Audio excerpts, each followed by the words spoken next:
Hello everyone and welcome back to my Facebook page and my YouTube channel which is also broadcasted right now. Sabay-sabay po natin itong bino-broadcast.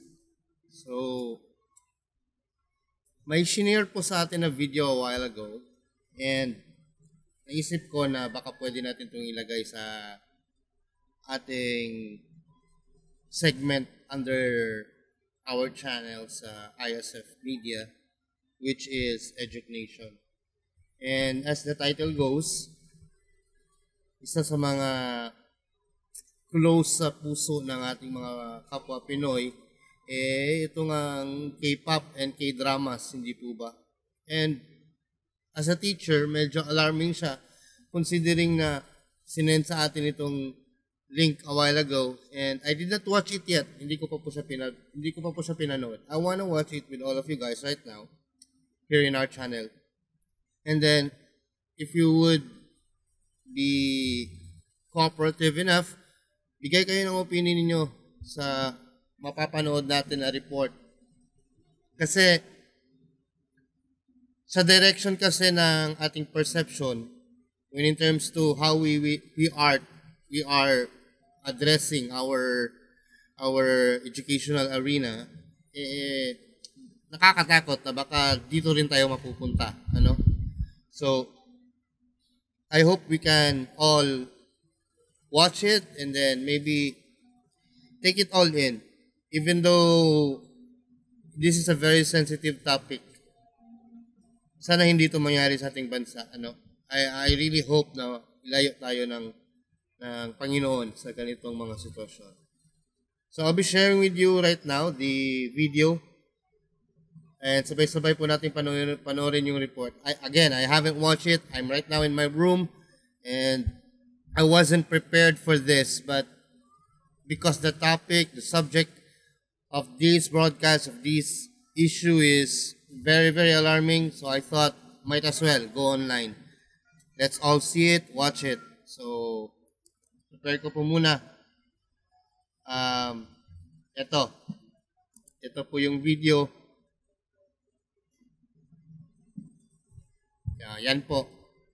And as you can see, I haven't watched it. Wala pa yung red bar sa baba na kung saan napanood na ba yung video. Hindi ko pa po ito napanood. And the title of the video, I found it in YouTube, is Fear of Facing Students, South Korea. Teachers grapple with high rates of abuse and suicide. So, pang-aabuso sa mga guro and suicide na mga nagaganap sa kanilang country. Considering this is a well-established and highly developed country pero yung educational system nila mayroong ganitong klaseng problema. So, sana hindi tayo darating sa ganitong punto, ano? A very alarming issue, for sure. So, let's watch it. The suicide of a South Korean teacher nearly a year ago triggered weeks of protests by educators and led to new laws to protect them from abusive students and parents. CNA's senior Korea correspondent Lim Yun-suk finds out what has changed since then. Okay, so first things first. This is not something new pala sa kanila. And this was published a day ago. So, recent masyado. It's very recent and this is not something na bago. This has been a continuous predicament pala ng kanilang country, especially ng kanilang mga teachers. To think na aabot sila sa punto na magpapasa na sila ng mga batas for it. And unfortunately sa country natin walang ganito. We don't have any laws protecting our teachers against the abuse coming from the parents and the students. This video went viral last month.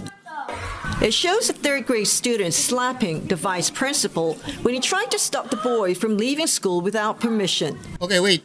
Grade 3 student, sinasampal niya yung vice principal or assistant principal ng school kasi gustong umalis ng bata. Grade 3. Grade 3, ha? Yung position ko sa school namin, parang vice principal din eh. Head teacher ako. Pag ako sinampal na estudyante, hindi ko alam anong gagawin ko. I'm just laughing kasi I don't want to make this look so boring. Kahit seryoso ito na issue. Pero honestly, I don't know what will happen kung ako yung sinampa ng isang grade 3 student dahil lang sa pinipigilan ko siyang umuwi. Wow. He did not try to defend himself, which education experts say is understandable. What? Well, yeah. Oo. Di daw prinotektahan ng vice principal yung sarili niya habang minamaltrato, inaabuso siya ng bata. And according to them, according sa report, it is understandable. It is understandable that the teacher or the vice principal or the school personnel will not protect themselves. 교감 선생님은 뒷짐을 지고 뺨을 맞아요. 혹자는 이런 얘기합니다. 그 왜 그러지? 애를 손을 잡고 적극적으로 말리고 못하게 해야지 이런 얘기합니다. 현실을 모르는 얘기예요. 만일 그 아이의 손을 잡았다가 팔자국이 남으면 어떻게 될까요? 당연히 아동학대로 신고됩니다. Correct. Precisely. Tama. Totoo yun. We cannot just protect ourselves sa ganitong sitwasyon eh. Kasi kapag hinawakan natin yung bata and then magmamarka, lalabas na tayo yung nang-abuso sa bata. Naalala ko to eh. There was one incident in my previous school where sa sobrang galit yata ng teacher, kinurot niya yung bata or pinalo niya yung bata. I'm not sure. Basta, this happened before I was a teacher. Before ako pumasok sa school nila. And then, nagkataon pala na yung bata had a wound. May open wound na yung bata. Even before the incident happened. So, when the incident happened,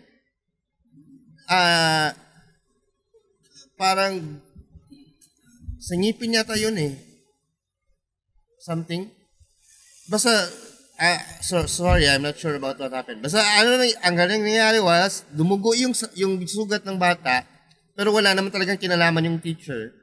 Kasi nagkataon lang na pumalag yung teacher dahil dun sa incident, parang nambastos yata yung bata.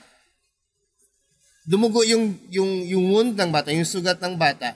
Pinangpunas ng bata yung polo niya, yung polo t-shirt, yung white polo niya. So, syempre, red ang dugo, blood marks on the polo. Nung umuwi yung bata sa bahay nila, hysterical yung nanay and all, kinabukasan, confrontation with the teacher, the mother filed abuse. So, ang nangyari, yung nanay pa ang nagkaroon ng authority, or parang not authority, yung nanay pa nagkaroon ng advantage over the incident kasi humihingi ngayon yung nanay ng danyos. Nagkaroon sila ng pag-aareglo on a certain amount, I think it was 20,000 or 30,000. Retired na itong teacher na ito ngayon. So 20 or 30,000 yung naging settlement case nila para hindi na mag-file yung magulang kasi the blood marks were there and kasi nga nagkaroon ng paglapat ng teacher dun sa bata even though it was not directly the cause of the blood kasi may open wound na yung bata even prior to the incident, yung teacher pa rin yung na-blame. So kasi pagdating sa kaso yung guro, pumayag na lang siya ng pag-aareglo. It's the same thing here. Kapag itong bata pinigilan, hinawakan ng teacher or ng vice principal in this case, tapos sensitive yung skin ng bata or may ano siya or what, automatic, immediately right then and there, pwedeng kasuhan yung school personnel.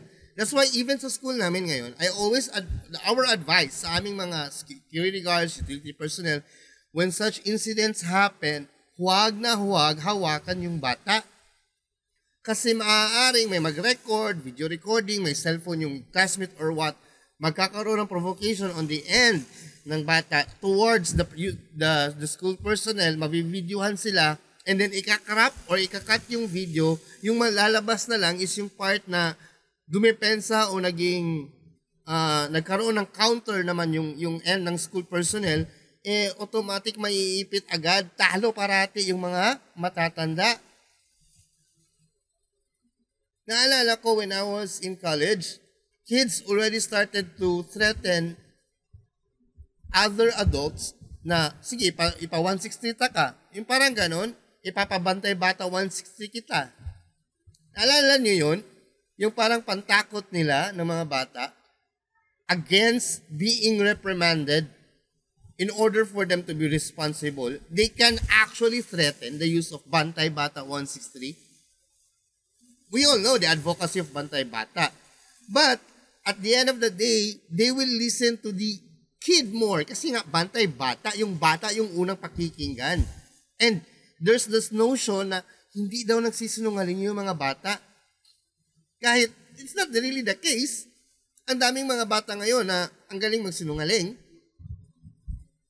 Pero always and forever will be siguro sa stature ng ating profession, when it comes to the school, always nagiging at the short end of the stick ang teachers and the school personnel sa mga ganitong klaseng scenarios, which is very sad. Ano?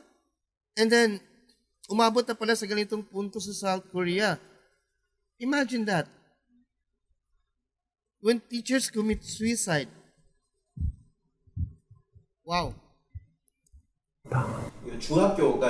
Kim Dong-sok, the director of teachers' rights at the Korean Federation of Teachers Association, says teachers in South Korea have suffered abuse by students and their parents for years. Yung part na sasabihin na students and parents, teachers in South Korea are suffering from such. O sa mga estudyante ngayon na gagraduate ng college or who passed the recent licensure examination for teachers, huwag na kayo pumunta na South Korea.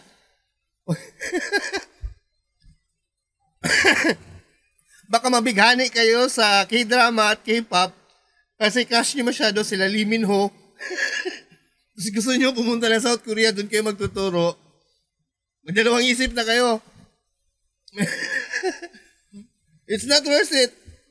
It's really not worth it. Ang daming mga countries na who are offering high-paying jobs for teachers with benefits, health benefits, and housing benefits para sa mga teachers internationally. O wag nyo na lang pag-isipan ng Korea. Isang tabi nyo yan, ha? Huwag kayo pumunta dito unless they are able to address this concern. Such cases often go unreported due to reasons like fear of retaliation, lack of support, and cultural norms that discourage them from speaking out. Ito, yan o.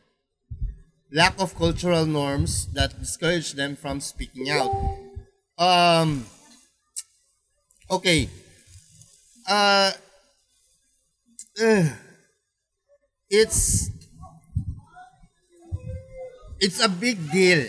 Okay? It's a big deal na when teachers cannot speak out to defend themselves or to voice out their concerns with their current situations and predicaments, especially in the school, concerning such abuses from the students and the parents alike, simply because natatakot sila.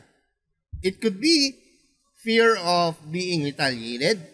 It could also be fear of being stereotyped or fear of their job. Kasi ipapatulfo ka. Diba? Yeah, ayaw ko talaga dyan sa tulfo-tulfo na yan eh. This is not the right culture of Filipinos in addressing problems. You do not run to the media.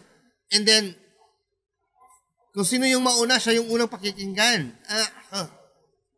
There are so many correct avenues kung saan dapat isettle ang mga issues ng ating pampublikong paaralan. Hindi yung tulfo. Though I must admit, and to be fair with the station, may mga nare-resolve nga sila, but the ends doesn't justify the means. Again, the ends doesn't justify the means. 그 다음에 선생님한테 아주 불손하게 하거나 문을 꽝 닫고 나가는 거나 손가락 욕을 한다거나 뭐 이런 욕을 부분을 신고를 한다면 사례가 되게 많을 거예요. 그럴 때마다 참거나 못 본 채 하거나 넘어가는 경우도 상당히 많다. To actually pretend na it didn't happen is the worst thing a person will do to ignore an existing issue. You cannot just pretend that it did not happen. Just because students did it, pretend it did not happen, it did not happen kasi ayaw mong may mangyaring masama sa'yo. Any form of abuse, you do not pretend that it did not happen. It happened. And you must take note of it. Hindi po pwede yung ganun. The issue came to light in July last year after a first-grade teacher at Soi Elementary in Seoul took her life in school. Her colleagues said she suffered harassment from parents. Wow. Okay. Grade 1 teacher took her life in school. Sa loob mismo ng paaralan. Dahil sa panghaharas ng mga magulang ng kanyang estudyante.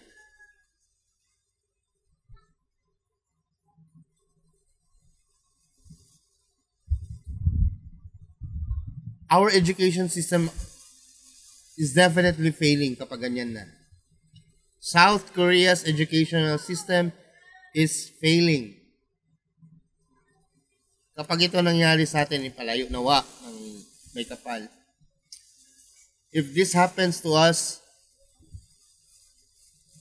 baka wala nang gustong magturo. Her death sparked rallies calling for measures to safeguard teachers' rights. And authorities made key changes, including providing teachers with some protection from being sued for child abuse. Bakit with some protection? With some protection. The word some. So we cannot totally protect them? So, ibig sabihin, depende sa laki ng itatapon na bato. Kung maliliit lang yung bato, some lang eh. Okay, we can filter. Maliliit lang yung bato. Pwede natin itong proteksyonan yung mga guro. But when it comes to big issues, okay, we cannot protect them. Ganon? Ba yan? Numbers of such cases fell drastically following the new regulations. 385 cases of child abuse were filed by parents against teachers between September last year and April this year, compared to more than 1,700 in 2022 and 1,200 in 2021. Complaints and lawsuits by parents are also no longer the responsibility of teachers but the principal. Ay, ang hirap naman nun. Ang hirap naman nun. Ang hirap naman nung ganun.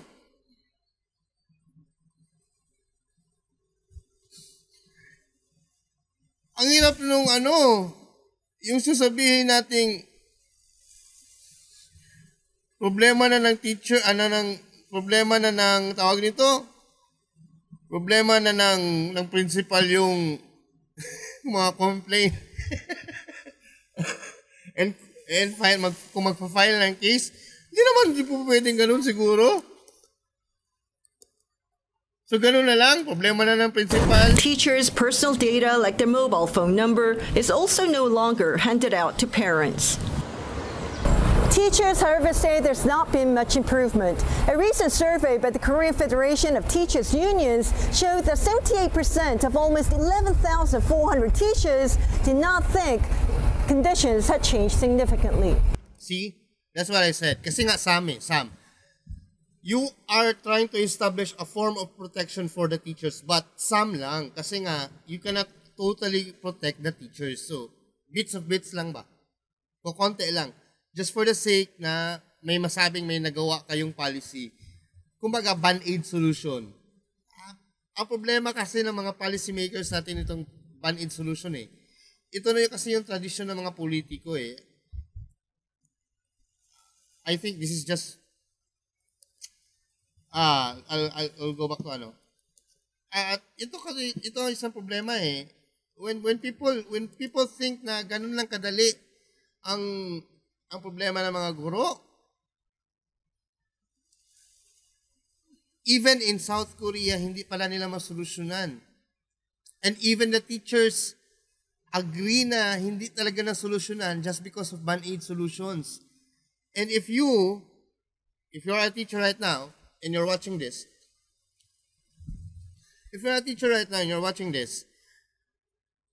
if you like to read policies by our mother agency na nililili sa field na ini-execute din natin, mapapansin din niyo na maraming mga policy ngayon na, truth be told, yun nga, band-aid solution lang din. In the same token, na yung mga policy makers natin sa Congress, ganun din. They are not there to solve the problem. Because once they solve the problem, they have this fear na we no longer need them. Yun yung problema sa politika sa Pilipinas. Yan ang dahilan kung bakit hindi nasosolve lahat ng problema. Kasi kung isosolve nila yung problema ng ating kawani, ano pa ang iniisip natin o iniisip nila na pangangailangan natin sa kanila? They have that fear eh. Na because we no longer need them, we don't have any use for them, there is no point to re-elect them. Yan ang problema ng party list system. Kaya hindi nasosolve yung problema ng mga guro sa Pilipinas simply because the so-called party lists who are there to supposedly address these concerns will not solve it ultimately. Because once all of these major concerns are addressed, matatakot sila na wala na silang kwenta. Kaya hindi na natin sila iboboto ulit. Nakuha nyo? Pansinin nyo, bakit lahat ng major problems ng mga nasa kawani ng ahensya natin, na nasa field, yung mga frontliners, bakit hindi nasosolve hanggang ngayon? For how many decades? Okay, let's just say, since 1980, nung na-establish yung Philippine Constitution natin, na democratic, yung sa time ni President Cory Aquino, bakit yung problema sa edukasyon noon are the same existing issues that we still have today? That's almost 40 years ago. Bakit? Because the party list systems that are in place to supposedly fix the marginalized issues and concerns of different sectors of our government are really not there to solve the problem. They are there to provide band-aid solutions to these concerns. In the same token, majority of the Congress, even those who were elected by the different districts in our different locales, are not there to permanently solve the problem. Because if they will, another set of personnel or politicians will go and replace them with different advocacies that you think, kasi nasolve na yun eh. Mas maganda na itong yung ini-endorse na advocacy nitong bagong congressman or nitong bagong party list. This is now our immediate concern. Kasi nasolve na yung major problem talaga noon. That is why they don't want to solve the problem at all. So that we will be dealing with the same issues over and over again, and we will be electing the same type of people over and over again. That's the reason behind. Kaya kung marunong ka talagang tumingin sa nangyayari sa ating history, sa ating nasyon, o kahit sa ating kawani lang, malalaman mo. There is a sense of pattern in all of the things that they are trying to accomplish. Walang na-accomplish na permanent. Kasi yung mga major problems and concerns natin, paulit-ulit lang nilang hina-house bill, pero hindi pumapasa. Kasi hindi nila nilalabi ng tama.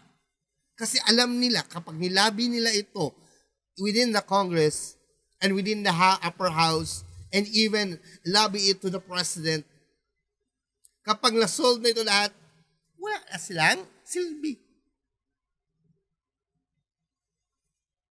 Kaya nga, sinasabi natin, why do you go to the doctor? Is it to find cure for your sickness or to remove the pain that is caused by the sickness? Yung trabaho dapat ng doktor, gamutin ka laban sa sakit. Hindi lang temporary na tanggalin yung sakit na nararamdaman mo mula doon sa sickness na nararanasan mo. Kasi, kung hindi ka na babalik sa doktor, ano pang silbi ng doktor? If all of us are healthy, no one would want to become a doctor. If all of us are honest, no one would want to become a lawyer because no one is going to defend who. But there will always be teachers. No matter the type of stature ng isang local, ng isang nation, kahit lahat ng tao sa isang nation will be honest, will be responsible, will be respectful, there will always be a profession called teaching. Kailangan ang mga guro Pero hindi kailangang ibigay lahat ng pangangailangan ng mga guro. Kasi nga, kailangan nilang manatili sa kanilang pwesto. And that's the truth. Hard truth, reality bites. Yan ang katotohanan. Masakit man itong tanggapin, but this is the truth. Sana hindi mangyari ito sa ating bansa where teachers will have to commit suicide kasi hindi na nila kaya. Where students have the full authority to kung anong gagawin nila sa kanilang mga guro. And they can do whatever they want, whenever they want, how they want it. Sana hindi ito mangyari sa ating bansa. Kaya po, paulit-ulit ko po sinasabi, simula po nung nag-broadcast ako sa mga social medias, even on different workshops and seminars I've attended, iisa ang minimension kong advocacy ko at ang advocacy ng lahat ng networks ko. At sana ito rin ang advocacy ninyo at ng ating ahensya at ng mga politiko na supposedly na tutulong at proprotekta sa mga marginalized teachers. Every teacher is marginalized basta nasa public school ka. Uulitin ko po, every teacher na nasa public school system will always be marginalized.